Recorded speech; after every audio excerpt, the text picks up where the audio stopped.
오늘은 대우리문답 31문을 읽으면서 하나님께서 은혜 언약을 누구와 세우셨는가 하는 것을 먼저 생각하고, 이어서 오늘 읽은 창세기 15장의 본문 말씀을 따라서 은혜 언약을 체결하시는 장면을 살펴보겠습니다. 먼저 31문을 낭독하겠습니다. 31문. 은혜 언약은 누구와 맺으신 것입니까? 답.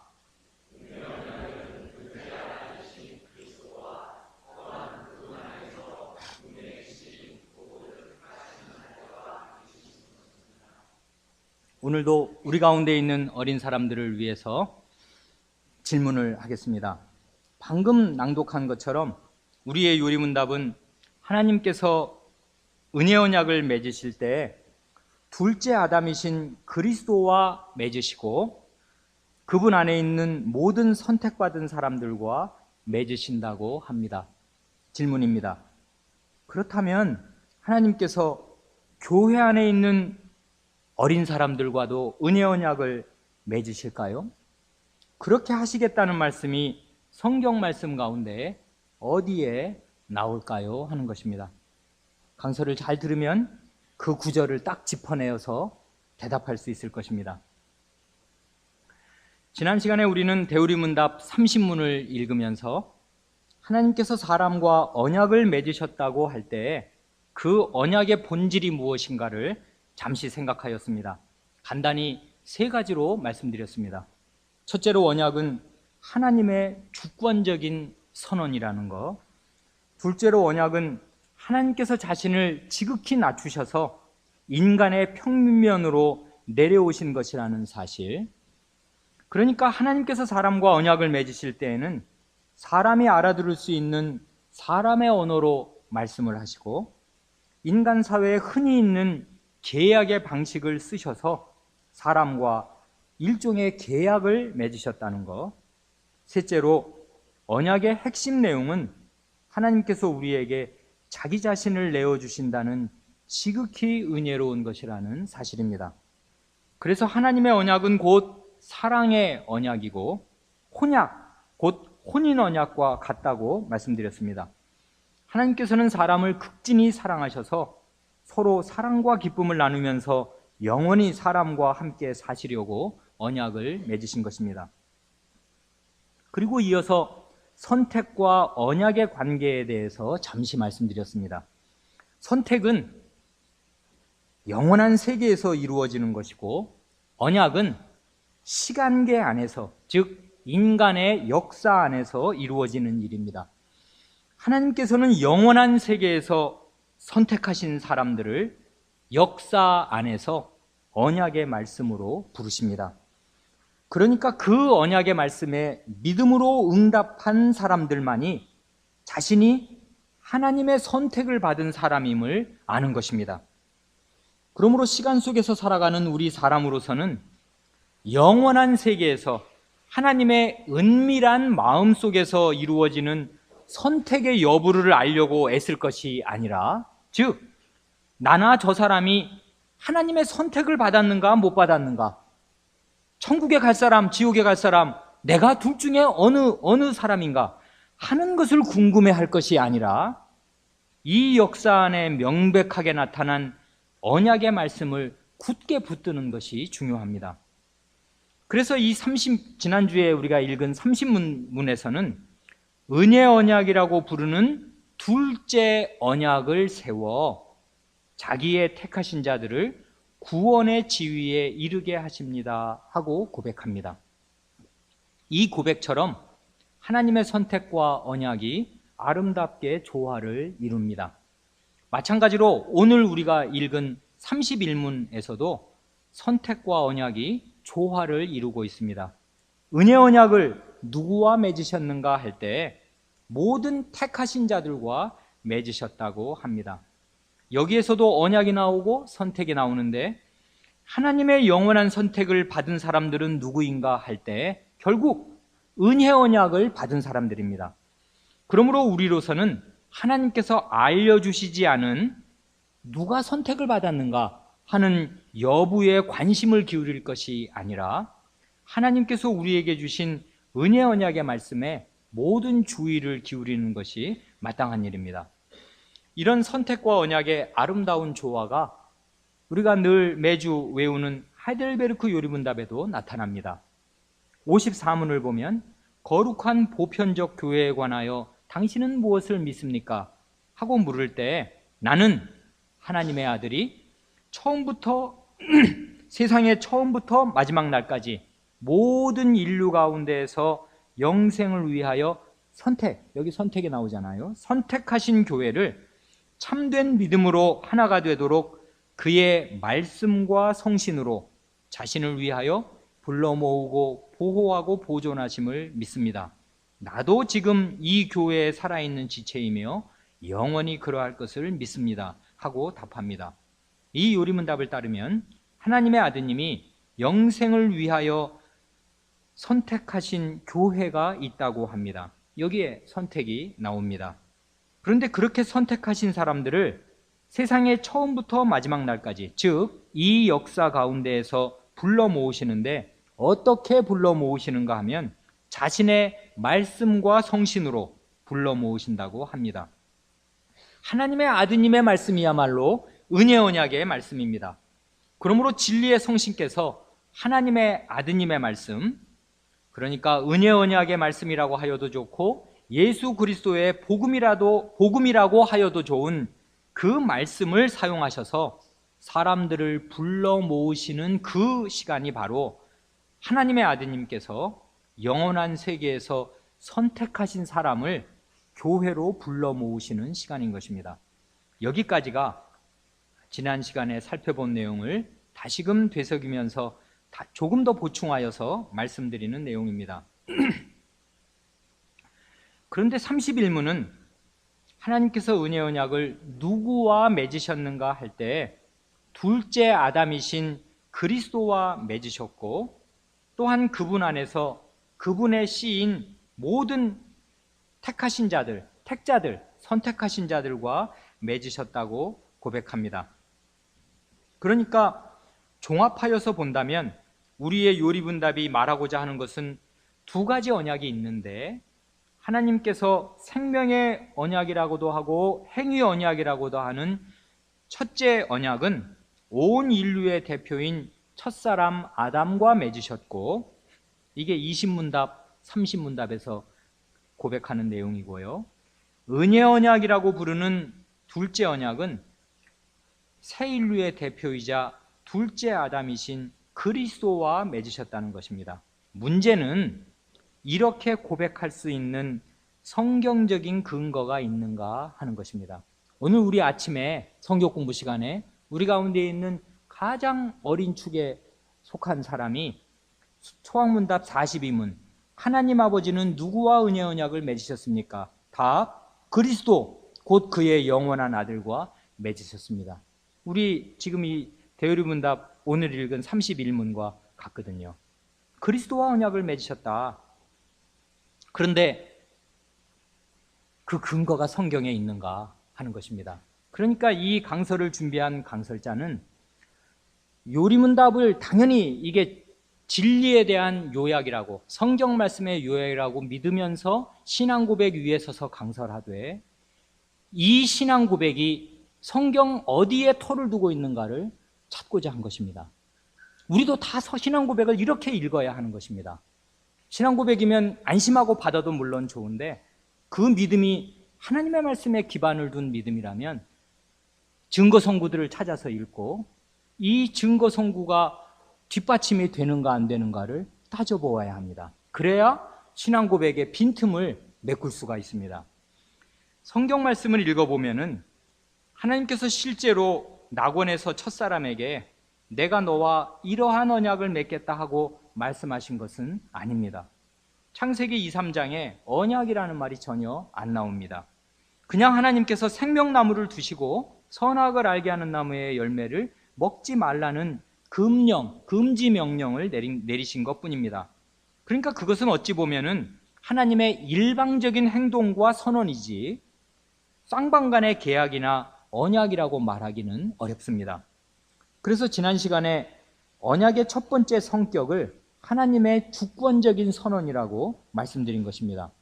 이처럼 첫째 언약과 관련하여서 언약이라는 말이 성경에 직접적으로 나오지는 않지만은, 그러나 낙원에 생명나무를 두신 사실이나 선악을 알게 하는 나무에 관한 금령을 내리신 의미를 깊이 생각하여 볼 때 그것을 충분히 언약이라고 말할 수 있다 하고 웨스트민스터의 선조들은 추론한 것입니다.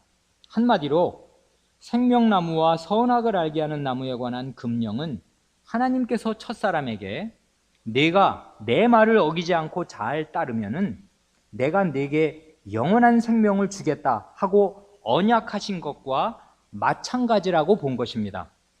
그러니까 대우리문답에서 고백하는 첫째 언약, 곧 행위 언약이라는 말은 성경의 명문으로 나와 있는 언약이 아니라 바르고 필연적인 귀결로 성경에서 이끌어낸 언약입니다. 그와 마찬가지로 둘째 언약의 대상자가 둘째 아담이신 그리스도라는 사실도 성경의 명문으로 나와 있는 것이 아니라 성경 전체에서 바르고 필연적인 귀결로 이끌어낸 일종의 교리라고 말할 수 있습니다. 성경 어디에도 하나님께서 내가 이렇게 하면 내가 이렇게 하겠다 하고 예수 그리스도와 언약을 맺으시는 장면은 나오지 않습니다. 하지만 성경 전체를 종합하여서 살펴본다면은 이렇게 말할 수 있겠다고, 둘째 아담이신 예수 그리스도와 하나님의 언약을 맺으셨다고 말할 수 있겠다고 웨스트민스터의 선조들은 본 것입니다. 대우리문답 이 31문의 첫 번째 증거 성구인 갈라디아서 3장 16절을 그래서 우리가 주의 깊게 봐야 하는데요, 이 약속들은 하나님의 언약을 가리키죠. 이 언약들은 아브라함과 그 자손에게 말씀하신 것이다. 그러니까 이 언약을 아브라함과 맺으시고 아브라함의 자손과 맺으셨다. 그러면 뭐 틀림없습니다. 그거는 명문으로 그렇게 나와 있으니까요. 그런데 이 갈라디아서를 쓴 바울 사도는 희한하게 이렇게 말합니다. 아브라함과 그 자손과 언약을 맺으신 것인데 여럿을 가리켜 그 자손들이라 하지 아니하시고 오직 하나를 가리켜 내 자손이라고 단수로 말씀하셨으니 곧 그리스도라 합니다. 그러니까 아브라함의 자손은 그리스도 한 사람이라 그겁니다. 그러니까 아브라함과 언약을 맺으시고 아브라함의 자손 그리스도와 언약을 맺으셨다, 이렇게 지금 바울 사도가 해석하는 거죠. 이 구절을 보면은 하나님께서 아브라함과 그 자손에게 약속을 하셨다고 합니다. 즉 아브라함과 및 그 자손과 언약을 맺으신 것입니다. 그런데 그 자손이 누구인가 하면 결국 예수 그리스도라고 합니다. 그러니까 이 구절을 따르면 하나님께서는 아브라함과 및 그의 자손인 예수 그리스도와 언약을 맺으신 것입니다. 여기서 누가 조상이고 누가 자손인가 하면 두말할 나위도 없이 아브라함이 조상이고 예수 그리스도는 아브라함의 자손입니다. 아브라함과 다윗의 자손 예수 그리스도의 세계라, 세대의 계통이라, 족보라 하신 말씀과 같습니다. 이것이 성경 말씀의 가르침입니다. 그렇지만은 우리의 요리문답은 이런 성경 말씀의 표현대로 고백하는 것이 아니라 어찌 보면 거꾸로 아브라함을 예수 그리스도의 자손으로 만듭니다. 그래서 하나님께서 은혜 언약을 둘째 아담이신 그리스도와 그분의 씨인 모든 택하신 자들과 맺으셨다고 합니다. 31문을 보면 예수 그리스도께서 새 인류의 조상이시고 새 인류에 속한 모든 사람은 다 예수 그리스도의 씨요 자손입니다. 그러니까 아브라함도 예수 그리스도의 자손입니다. 종합하여서 말한다면은 우리의 요리문답은 성경 말씀을 따라서 첫사람 아담을 온 인류의 대표로 말하고 둘째 사람이자 마지막 아담이신 예수 그리스도를 새 인류의 대표로 말한 뒤에 하나님께서 그 두 대표자와 언약을 맺으신 것이고 그 두 대표에게 속한 사람들은 그 대표 안에서 그 언약에 참여한 것이라고 말하는 것입니다. 즉 우리는 먼저 첫사람 아담 안에서 하나님과 생명의 언약 또는 행위 언약이라고 부르는 첫째 언약을 맺은 것입니다. 그리고 첫사람 아담이 그 언약을 깨뜨려서 온 인류가 멸망당하게 된 이후에 하나님께서는 영생을 위하여 선택하신 사람들은 둘째 아담이신 예수 그리스도 안에서 하나님과 은혜이라고 부르는 둘째 언약을 맺은 것입니다. 우리는 물론 여기까지가 이제 그 대우리문답을 아주 우호적으로 성경을 따라서 이제 지지하면서 생각한 것이지요. 우리는 물론 이런 웨스트민스터 선조들의 고백을 10분 존중하고 우리의 고백으로 받아들입니다. 그러나 우리는 또한 성경에 명문으로 확실하게 나오는 표현을 따라서 하나님께서 은혜 언약을 누구와 맺으셨는가 할 때 이게 중요한데, 이게 성경이 명문으로 가르치는 것이에요. 이 대우리문답의 본문은 명문으로 가르치는 것이 아니고요, 누구와 하나님의 언약을 맺으셨는가 할 때 신자와 및 신자의 자녀와 맺으셨다고 확실하게 말할 수 있습니다. 이게 우리 어린 사람에게 낸 질문의 답입니다. 창세기 17장 7절이 대표적인 구절입니다. 이게 하나님이 말씀하시니까 하나님께서 하나님의 언약을 나 하나님과 너 아브라함과 내 대대 후손의 사이에 세워서 영원한 언약을 삼고 너와 내 후손의 하나님이 되리라. 그러니까 예수 그리스도를 믿는 우리가 은혜 언약에 참여한 사람들인 것처럼 신자의 신자인 우리의 어린 자녀들도 은혜 언약에 참여한 사람들입니다. 하나님께서 믿는 우리뿐만이 아니라 우리의 자녀들과도 은혜 언약을 맺어 주십니다. 이러한 하나님의 은혜 언약의 말씀을 따라서 교회는 신자의 자녀에게 유아 세례를 베풉니다. 그러니까 신자의 자녀는 어린 불신자가 아니라 은혜 언약에 참여한 하나님 나라의 시민입니다. 하이델베르크 의문답 74문에서는 유아들도 세례를 받아야 합니까? 하고 묻고 이렇게 대답합니다. 그렇습니다. 그것은 유아들도 어른들과 마찬가지로 하나님의 언약과 교회에 속하였고, 그러니까 유아도 교회의 회원이죠. 또한 어른들 못지않게 유아들에게도 그리스도의 피에 의한 속죄와 믿음을 일으키시는 성신이 약속되었기 때문입니다. 그러므로 유아들도 언약의 표인 세례를 통하여 그리스도의 교회에 연합되고 불신자의 자녀와 구별되어야 합니다. 이런 일이 구약에서는 할례를 통하여 이루어졌으나 신약에서는 그 대신 세례가 제정되었습니다. 유아들도 어른들과 똑같이 하나님의 언약에 속하고 언약 공동체인 교회에 속하였다고 합니다. 그 언약이 약속하는 내용이란 그리스도의 속죄와 믿음을 일으키시는 성신을 주시겠다는 것입니다. 한마디로 예수 그리스도와 성신 하나님을 주시겠다는 것이 언약의 내용입니다. 그리고 그 언약의 표로서 세례를 베풉니다. 그래서 신약시대의 첫 강설이라고 할 오순절 강설에서 베드로 사도는 이렇게 말합니다. 너희가 회개하여 각각 예수 그리스도의 이름으로 세례를 받고 죄 사함을 얻으라. 그러면 성신을 선물로 받으리니, 이게 예수 그리스도와 성신을 주시겠다 그 얘기잖아요. 이 약속은 너희와 너희 자녀와 모든 먼데 사람 곧 주 우리 하나님이 얼마든지 부르시는 자들에게 하신 것이라 합니다.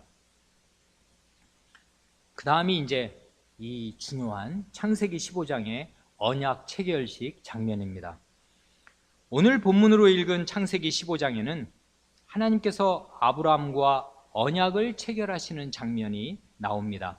1절을 보면 이후에 여호와의 말씀이 이상 중에 아브라함에게 임하여 가라사대 아브라함아 두려워 말라 나는 너의 방패요 너의 지극히 큰 상급이니라 하십니다. 이후에 라고 하십니다. 원문대로 읽으면 그 사건들 뒤에 라는 뜻입니다. 이날 하나님께서 환상 중에 아브라함에게 임하셨는데 이렇게 임하신 때는 그 사건들 이후입니다.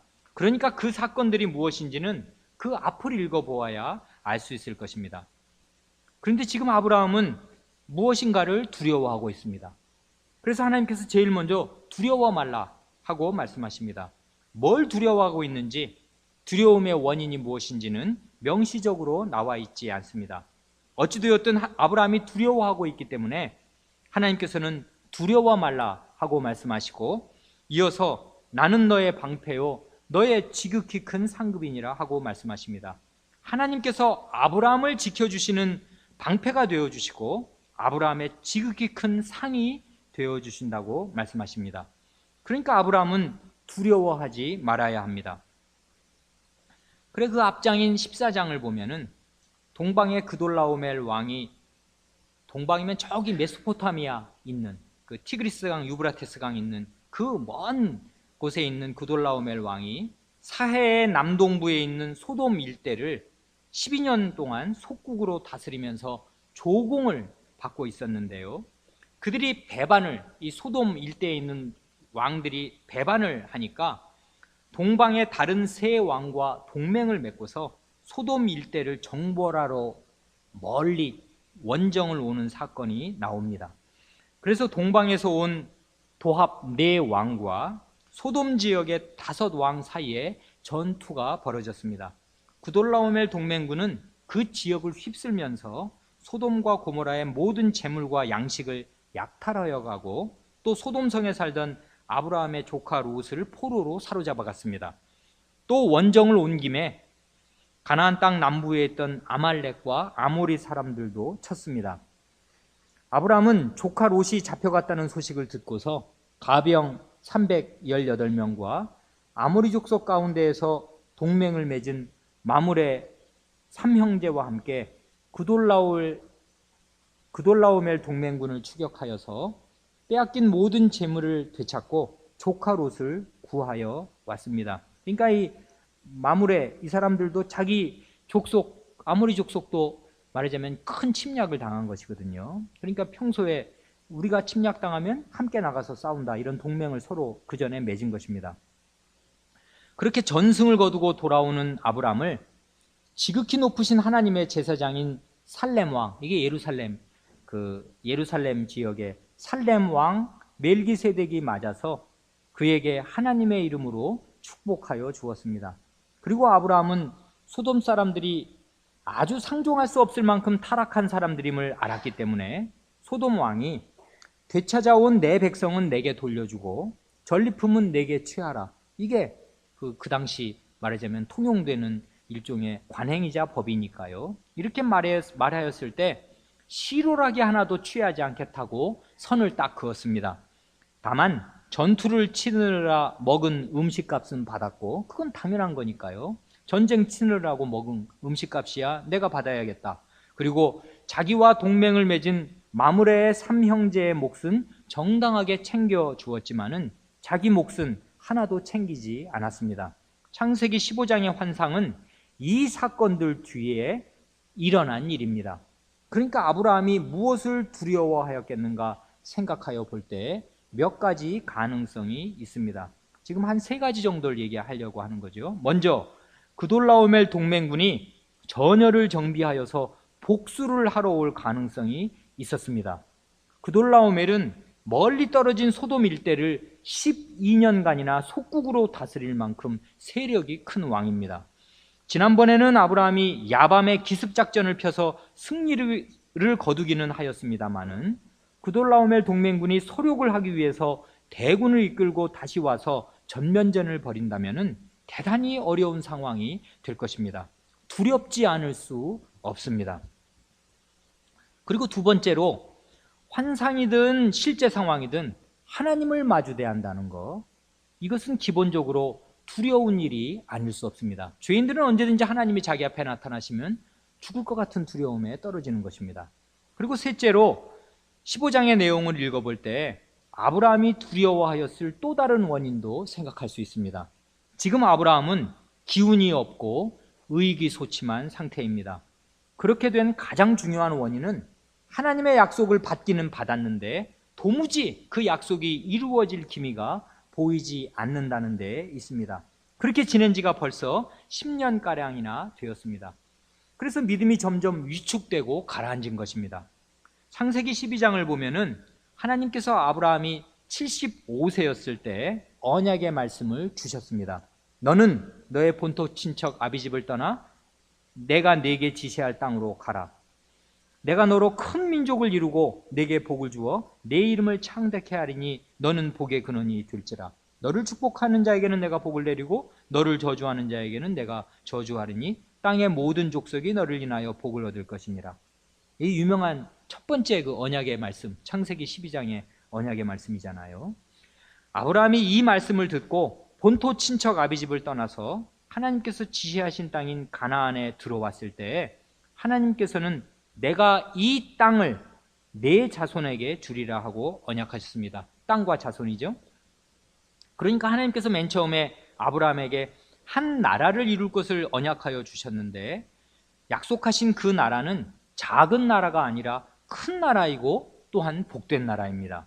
이 나라는 그 앞장인 창세기 11장에서 수많은 사람들이 대평원에 모여서 하나님의 뜻과는 상관없이 자기들끼리 대동단결하여 바벨탑을 쌓으려고 하였던 배경에서 본다면은 시작은 매우 미미한 나라이지만 하나님을 믿고 그 말씀에 순종하는 아브라함 한 사람에게서 시작하니까요, 얼마나 미미합니까? 그렇지만은 이 나라는 나중에는 큰 나라가 될 것이고 땅의 모든 족속에게 두루 복을 끼치게 될 복된 나라입니다. 예나 지금이나 나라의 3대 요소는 국민, 영토, 주권입니다. 아브라함에게 약속하신 나라는 결국 하나님의 나라, 곧 이 땅 위에 수립될 하나님의 나라입니다. 그러므로 그 나라의 주권은 물론 하나님께 있습니다. 남은 두 요소는 국민과 영토, 땅과 자손이죠. 그래서 하나님께서는 아브라함에게 땅과 자손을 약속하여 주십니다. 하지만 그 약속이 실현될 기미가 도무지 보이지 않습니다. 고대 근동에서는 아브라함이 살던 곳이요, 자식이 없다는 것이 가장 큰 비극이자 수치였습니다. 그것은 심지어 신들의, 자기가 믿는 신의 심판을 받은 것으로 간주되기도 하였습니다. 일반적인 경우라고 하더라도 나이가 75이 넘고 85이 다 되도록 자식이 하나도 없다는 것이 큰 고통이었을 터인데, 하물며 아브라함에게는 큰 나라를 이룰 만큼 자식을 많이 주신다는 것이 하나님의 언약의 핵심 내용이었습니다. 그런데 나라를 이루기는 고사하고 한 집안에 대를 이을 아들 하나가 없습니다. 눈에 보이는 현실이 어둡고 캄캄하니까 아브라함으로서는 하나님의 언약을 믿는 믿음이 위축되고 마음이 가라앉은 것입니다. 우리의 마음도 종종 그렇지 않습니까? 현실이 어두우면 마음도 가라앉는 것입니다. 창세기 15장은 그러한 형편에 있는 아브라함에게 하나님께서 환상 가운데에 나타나셔서 자식과 땅을 주실 거, 그러니까 하나님 나라를 내가 세워주겠다 너에게 다시금 언약하여 주시고, 그 언약의 말씀을 잊지 않고 골수에 새길 수 있도록 하늘의 별을 첫 번째로 보여주시고 두 번째로 언약 체결식을 하여 주시는 장면을 기록합니다. 이것은 마치 구원의 말씀을 우리에게 주실 때 성례를 함께 제정하여 주셔서 그 구원의 말씀을 실물로 생생하게 맛보면서 그 말씀을 굳게 믿을 수 있게 하여 주신 것과 비슷합니다. 우리의 자비로우신 하늘 아버지께서는 그렇게 말씀과 성례로 우리의 연약한 믿음을 붙들어 주려고 하십니다. 크게 보면 창세기 이 15장은 둘로 6절을 기준으로 앞뒤로 나뉘거든요. 1절부터 6절까지의 전반부는 자식에 대한 언약이고, 그 이후 7절부터 21절까지의 후반부는 그 자식들이 거할 땅에 대한 언약입니다. 종합하면 이게 전체로 하나님 나라에 대한 언약입니다.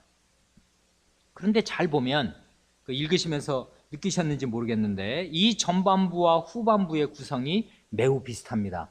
1, 2, 3으로 순서가 이렇게 전반부도 1, 2, 3, 후반부도 1, 2, 3 되어 있습니다. 일은 뭐냐 하면 맨 처음에 여호와 하나님께서 나타나셔가지고 나는 어떠한 하나님이다, 자기 자신이 어떠한 분이라고 드러내십니다. 아브라함에게 말씀하십니다.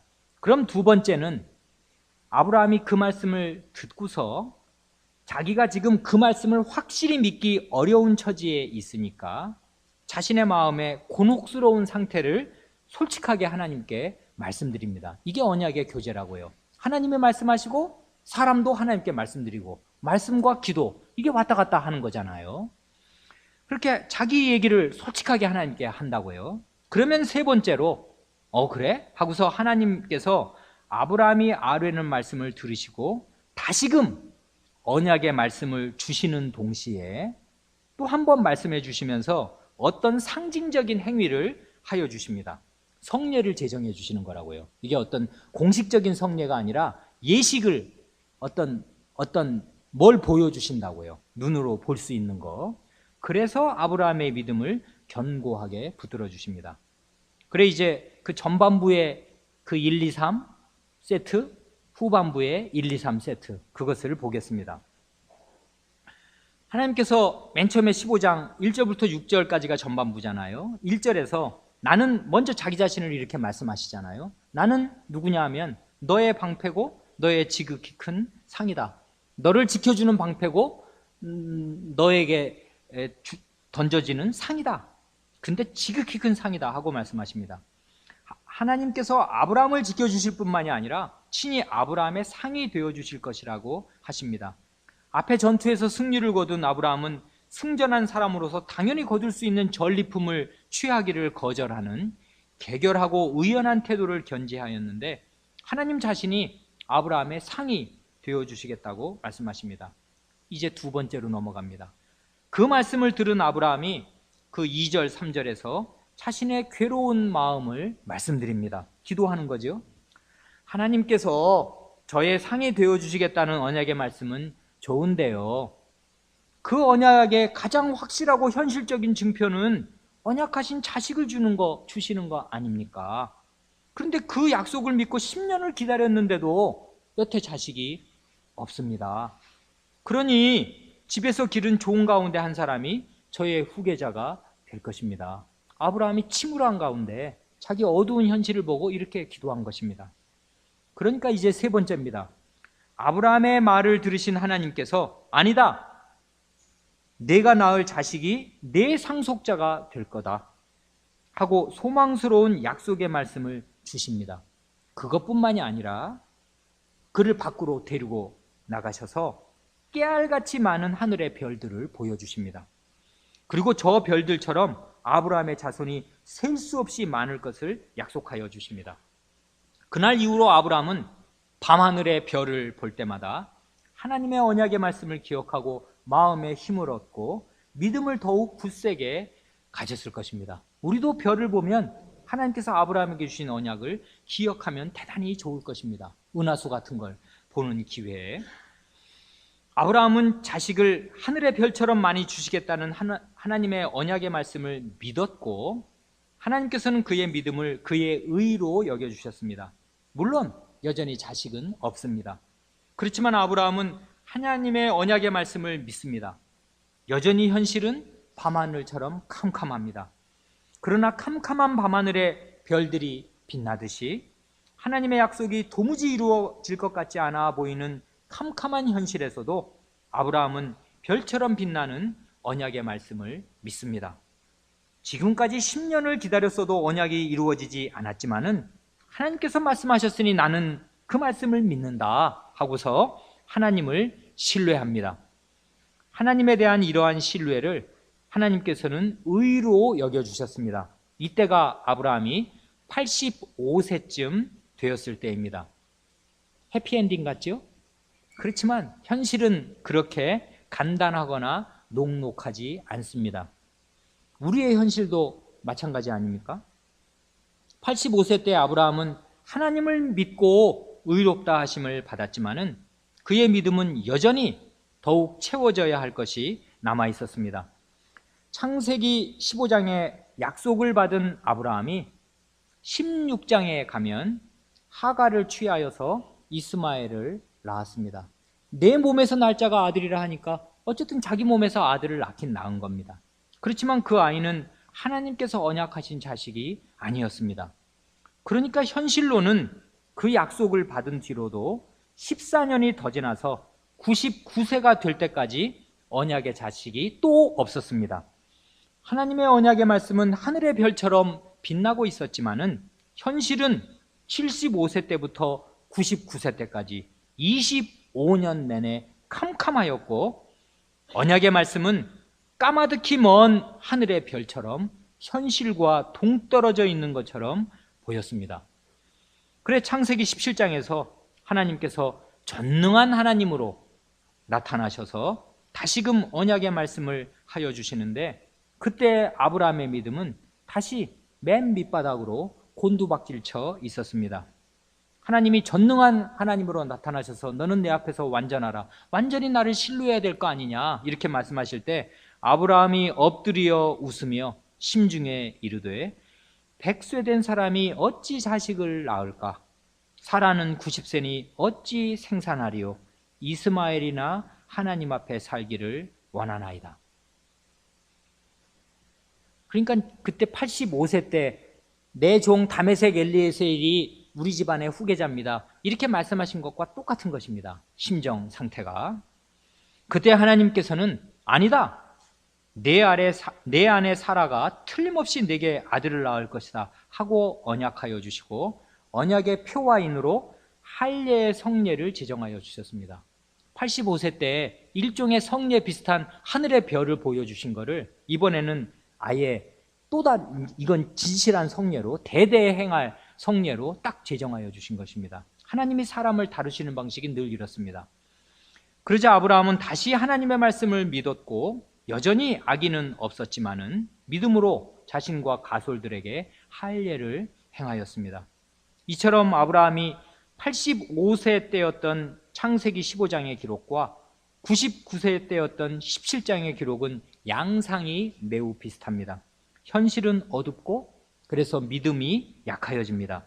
그때 하나님께서 찾아오셔서 언약의 말씀을 하여 주시면서 그 말씀만 하셔도 되는데 말씀을 믿을 수 있도록 어떤 표를 주십니다. 그러면 아브라함은 하나님의 말씀을 믿고 믿음이 한 단계 더 올라갑니다. 이것이 우리의 현실이기도 합니다. 하나님께서 우리의 연약한 믿음을 붙들어 주시려고 우리를 찾아오셔서 언약의 말씀을 하여 주시고 그 말씀을 믿을 수 있도록 세례와 성찬을 베풀어 주십니다. 그럴 때마다 우리는 어렵고 암담한 현실 속에서도 하나님의 말씀을 믿고 믿음이 한 단계 더 올라가야 합니다.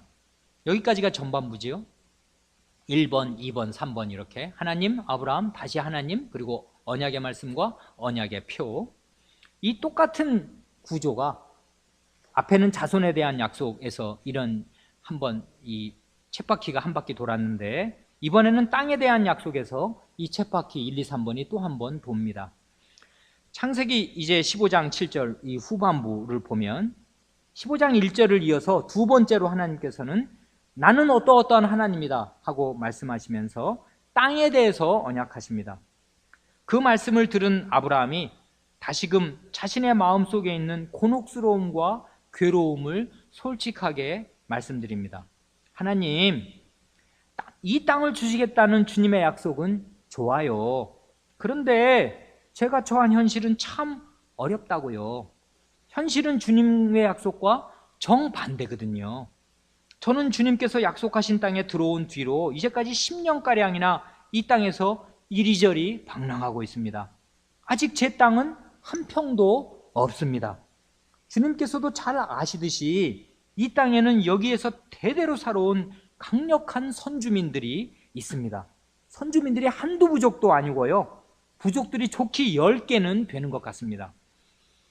이렇게 저의 당대에 땅이 한 평도 없는데 주님께서 제게 주시겠다고 약속하신 저의 후손들이 제가 죽고 난 뒤에 어떻게 이 땅을 다 차지하고 살 수 있게 된다는 말씀인지 저는 그 말씀을 믿고 싶지만은 생생하고 확실하게 믿기가 참 어렵습니다. 주님, 제가 주님을 믿습니다. 저의 믿음 없는 것을 도와주십시오. 그러자 그런 아브라함의 말을 들으신 하나님께서 아브라함에게 말씀하십니다. 나를 위하여 3년 된 암소, 3년 된 암염소, 3년 된 수양, 산비둘기와 집비둘기 새끼를 취할지니라. 짐승이 모두 5종류죠. 가축 3마리 그리고 새 2마리입니다. 3년 된 짐승은 다 자라서 성년이 된 짐승입니다. 소는 염소 이런 건 3년만 자라면 말하자면 어른이 되는 모양입니다. 여기에 나온 짐승들은 모두 나중에 이스라엘의 제사에서 제물로 쓰인 짐승들입니다마는 제물은 대개 1년 된 어린 짐승을 잡으려 하고 하셨습니다. 가장 살이 보들보들하고 먹기 좋고 가장 육질이 좋은 상태잖아요. 나중에 되면 질겨지고요. 그러나 주의할 것은 지금 하나님께서 준비하라고 하신 이 짐승들은 제사용이 아니고요, 언약 체결식용이라는 사실입니다. 아브라함은 하나님의 말씀을 금세 알아들었기 때문에 다른 말씀이 없어도 자기가 알아서 짐승들을 쪼개어서 언약 체결식을 준비하였습니다. 그러니까 제물로 바친 것이 아닙니다. 새는 몸집이 작으니까 쪼갤 게 별로 없잖아요. 그러니까 쪼개지 않고 그냥 두었습니다. 큰 짐승을 이 소, 그다음에 염소, 수양 이런 거 큰 짐승을 3마리나 잡아서 둘로 쪼개어 놓았으니까 피가 아주 흥건하였을 것이고, 소를 잡으면 둘로 쪼개면 피가 얼마나 나오겠습니까? 몇 양동이가 나올 거 아니에요. 그러니까 피가 흥건하였을 것이고, 그러자 피냄새를 맡은 새들이, 그 맹금류들이 먹으려고 달려들었습니다. 아직 언약 체결식을 하기도 전인데 새들이 달려들어서 그 짐승의 시체를 뜯어먹으면 안 되니까 아브라함은 그 거룩한 예식을 잘 준비하기 위해서 부지런히 새들을 쫓았습니다. 과거에 고대 근동에서는 이런 방식으로 언약을 체결하였습니다. 즉 중대한 언약을 체결할 때에는 이렇게 짐승을 둘로 쪼개어 놓고 그 사이를 지나갑니다. 그 의미는 이 언약을 지키지 않고 깨뜨리면은 이 짐승처럼 몸이 두 쪽으로 쪼개질 것이다 하는 것입니다. 그러니까 이런 언약 체결식을 한다는 것은 그 언약을 지키는 데에 자기의 목숨을 건다는 뜻입니다. 또한 언약을 맺은 다음에 함께 음식을 먹는 것도 고대 근동의 풍습이었습니다. 그래 창세기 31장에 야곱이 외삼촌 라반의 집에서 나중에 결국 도망치듯이 나올 때 라반이 훔쳐가는 줄 알고 쫓아오잖아요. 그래서 둘이 나중에 언약을 맺은 다음에 라반의 자식들과 라반과 야곱이 같이 밥을 먹습니다. 그런가 하면 출애굽기 24장에서는 하나님께서 20장에서 이제 말하자면 언약을, 시내산 언약을 체결하시잖아요. 그런 다음에 하나님께서 대표들을 소환하십니다. 시내산으로 올라와라, 같이 나랑 먹자 하셔가지고 모세와 아론과 그 아들 나답 아비우, 그리고 이스라엘의 장로 70명이면 이게 이 지파 12지파의 대표들이라고요. 이 대표들을 시내산으로 불러 올리셔서 이 사람들이 하나님을 뵙고 그 자리에서 먹고 마셨다 그럽니다. 그게 언약 체결식에 말하자면 후속타거든요. 이런 식으로 언약을 고대 근동에서는 체결합니다. 이 언약 체결식의 두 당사자는 물론 여호와 하나님과 아브라함입니다. 그리고 이때 아브라함은 이미 하나님께로부터 많은 언약의 후손을 약속받은 사람입니다. 그러므로 아브라함은 이때 믿음의 조상으로서, 언약의 대표자로서 이 언약 체결식의 한 당사자가 된 것입니다. 그러니까 믿음으로 아브라함의 후손이 된 사람들은 사실상 이때 아브라함 안에서, 아브라함의 허리에서 이 언약식에 참여한 것과 마찬가지입니다. 그래 갈라디아서 3장에 보면 너희가 그리스도께 속한 자면 곧 아브라함의 자손이요 약속대로 유업을 이을 자니라 말씀하십니다. 하나님께서는 창세기 그 14장, 이 15장이잖아요. 지금 언약 체결식은 바로 앞장에서 살렘왕 멜기세덱과 아브라함이 차례로 고백한 대로 천지의 주제, 천지의 주인이시고 천지를 다스리는 분이시고 지극히 높으신 하나님이신데, 그 지극히 높으신 하나님께서 자신을 지극히 낮추시고 이 땅으로 내려오셔서 아브라함과 동일한 평면에 서시고 이 땅에서 통용되는 언약 체결의 방식을 취하셔서 아브라함과 언약을 맺으십니다. 그렇게 하심으로써 아브라함의 연약한 믿음을 붙들여 주시려는 것입니다. 본래는 하나님께서 언약의 말씀만 하셔도 그것으로 충분하게 이를 데 없지만은, 아니 하나님의 말씀인데 뭐가 더 필요하겠습니까? 그 말을 그냥 믿으면 되는 것이지요. 그런데 그 언약의 말씀을 믿게 하여 주시려고 이러한 예식을 준비하라고 하시고 친히 그 예식에 참여하셔서 예식을 집행하시는 것입니다. 참으로 놀라운 일이 일어납니다. 창세기 15장 17절입니다. 해가 져서 어두울 때 연기나는 풀무가 보이며 타는 횃불이 쪼갠 고기 사이로 지나더라. 연기나는 풀무, 이 풀무는 불덩어리를 담은 거 아니에요? 불가마. 연기나는 풀무와 타는 횃불은 하나님 자신을 상징합니다. 풀무는 일종의 진흙 가마입니다. 모양은 밥공기를, 동그란 밥공기 엎어놓은 것과 비슷한데 그 위에 연기가 나가는 조그만 굴뚝이 있습니다. 그 굴뚝으로 연기만 나가는 것이 아니라 풀무 속에 들어있는 천도가 넘는 뜨거운 불길이 그 굴뚝으로 혓바닥처럼 널름널름거립니다. 타는 횃불이란 아마도 굴뚝이로 널름거리는 풀무불의 모양을 가리키는지도 모릅니다. 나중에 하나님께서 애굽에서 건져내신 이스라엘 백성을 시내산 앞에 모으시고 국가적으로 언약 체결식을 하실 때에도 이제 400~500년 뒤잖아요. 자욱한 연기와 불 가운데에서 강림하셨습니다. 그러니까 언약의 하나님께서는 연약한 사람의 믿음을 붙들어 주시려고 이스라엘의 조상이 되는 아브라함과 먼저 이렇게 언약 체결식을 하신 것이고, 그 언약을 이루셔서 아브라함의 자손들을 애굽에서 건져내신 다음에는 시내산에서 이스라엘 백성 전체를 대상으로 다시금 대규모로 전국적인 언약 체결식을 하신 것입니다.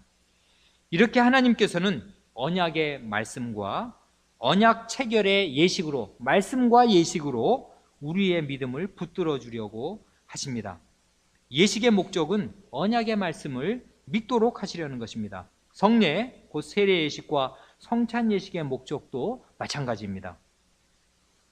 그런데 참으로 기이하고 놀라운 사실은 이 창세기 15장의 이 거룩한 언약 체결식에서 언약의 두 당사자 가운데 쪼갠 짐승들 사이로 지나가신 쪽은 오직 하나님 한 분이셨다는 사실입니다.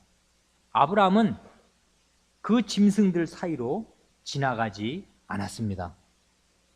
왜 아브라함은 지나가지 않았을까요?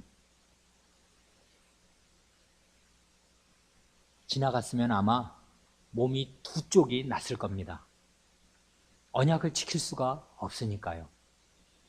여호와 하나님께서는 이러한 언약 체결식으로 아브라함에게 땅과 자손에 관한 이 마지막 15장 7절 이하의 언약 체결식은 지금 땅에 대한 그 말씀을 하시면서 그걸 보증해 주시려고 이 체결식을 맺으신 것이잖아요.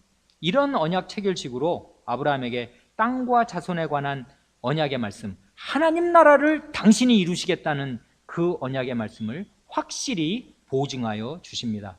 이 언약을 지키는데 하나님 자신의 생명을 거십니다. 쪼갠 짐승 사이로 하나님이 걸어가시니까요. 도대체 천지의 주제시요 지극히 높으신 하나님께서 무엇 때문에 그렇게 하실 필요가 있겠습니까? 그러니 이것은 은혜 언약입니다. 오직 은혜입니다. 솔라 그라치아. 땅과 자손, 즉 영토와 국민을 약속하신 것은 곧 나라를 약속하시는 것이고, 그 나라는 곧 하나님의 나라입니다. 하나님께서 아브라함과 그의 후손에게 하나님의 나라를 주실 것을 언약하십니다. 그 언약을 하실 때 말씀으로도 하시고 또한 이렇게 예식을 통해서 그 언약의 말씀을 보증하여 주십니다. 그리고 언약을 지키시는데 하나님 자신의 목숨을 거십니다. 그리고 나중에는 정말로 이 언약을 못 지키고 깨뜨려서 몸이 둘로 쪼개져서 죽어야 마땅한 그 백성을 대신해서 자기 아드님의 목숨을 내어주십니다. 그러니까 말하자면은 예수님께서는 언약의 저주를 받아서 십자가 위에서 몸이 둘로 쪼개진 것과 마찬가지입니다. 이러한 방식으로 하나님께서는 언약을 지키십니다. 하나님께서는 사람과 언약을 맺으시되 하나님께서 홀로 목숨을 걸고 그 언약을 지키십니다. 그리고 언약을 못 지키고 깨뜨려서 죽고 멸망하여야 마땅한 그 백성의 책임까지 스스로 자신의 몫으로 담당하시는 기이하고 놀라운 방식으로 그 언약을 지키십니다. 그러므로 오직 하나님 한 분만이 찬송과 영광을 받으심이 마땅합니다. 은혜 언약이 무엇인가를 손톱만큼이라도 안다면은 사람의 모든 자랑은 풀무불에 눈 녹듯이 다 사라집니다. 은혜 언약 안에서 우리 모두는 스스로에 대해서 죽은 사람이 됩니다. 우리의 자랑은 오직 하나님 한 분뿐입니다. 우리의 사랑은 오직 하나님 한 분뿐입니다. 우리는 다만 마음을 다하고 목숨을 다하고 힘을 다하여 우리의 하나님 여호와를 사랑할 뿐입니다. 다시금 처음 질문으로 돌아옵니다. 대의문답 31문의 질문대로 이러한 은혜 언약은 누구와 맺으신 것입니까? 답은 한마디로 예수 그리스도 안에서 우리와 우리의 자녀들과 맺으신 것입니다. 하나님의 약속은 얼마든지 그리스도 안에서 예가 되니, 예스가 되니, 그런즉 그로 말미암아, 그리스도로 말미암아 우리가 아멘 하여 하나님께 영광을 돌리게 되느니라. 고린도후서 1장 20절 말씀입니다. 이 약속은 너희와 너희 자녀와 모든 먼데 사람, 이게 바로 먼데 사람이 우리잖아요. 가까운 데 사람은 예루살렘에 있는 유대인들, 이스라엘 백성이고, 먼데 있는 이방인 같은 우리 같은 이방인들, 곧 주 우리 하나님이 얼마든지 부르시는 자들에게 하신 것이라 하신 말씀과 같습니다. 사도행전 2장 39절 말씀입니다. 그러니까 앞으로도 성경 말씀 읽으실 때 이 창세기 15장의 언약 체결식의 장면을 잘 생각하시고 또 생각하시기 바랍니다. 여기 오늘 우리의 주제가 은혜 언약은 누구와 맺으셨는가 하는 것인데, 하나님께서 아브라함과 맺으시고 그 후손과 맺으셨습니다. 그 얘기는 곧 아브라함의 후손인 우리와 우리 자식들과 맺으신 것인데요, 언약을 맺으실 때 하나님이 어떤 방식으로 맺으셨는가? 언약 15장의 언약 체결식이 너무나 은혜롭게, 너무나 훌륭하게 하나님이 은혜 언약을 어떤 식으로 맺으시는가를 보여줍니다. 하나님 자신을 다 걸고 하나님 자신이 홀로 그 언약의 저주를, 내가 이 언약을 깨뜨리면 저주를 받는다 하는 그 길을 홀로 가시고 우리가 받을 저주를 대신 받으시는 방식으로 하나님께서 언약 체결식을 하시고 체결된 언약을 끝까지 지키십니다. 이런 언약이 있어서 우리가 오늘 이 자리에 앉아 있는 것이고 나중에 하나님 나라에 앉아 있게 될 것입니다. 다 같이 31문을 낭독하고 마치겠습니다. 31문. 은혜 언약은 누구와 맺으신 것입니까? 답.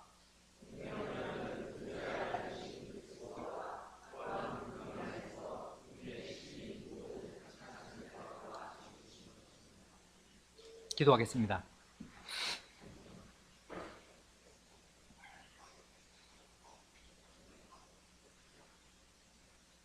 천지의 대주제이시며 지극히 높으신 아브라함의 하나님께서 이제 예수 그리스도 안에서 저희와 저희 자녀의 하나님이 되어주시겠다고 언약하여 주셨사오니, 이제도 믿음이 연약한 저희를 불쌍히 여기시고 붙들어 주셔서 저희로 하여금 마음을 다하여 주님의 말씀을 굳게 믿게 하여 주시기를 간구하옵니다. 주님, 저희가 주님을 믿사옵니다. 믿음이 부족한 저희를 도와주시옵소서.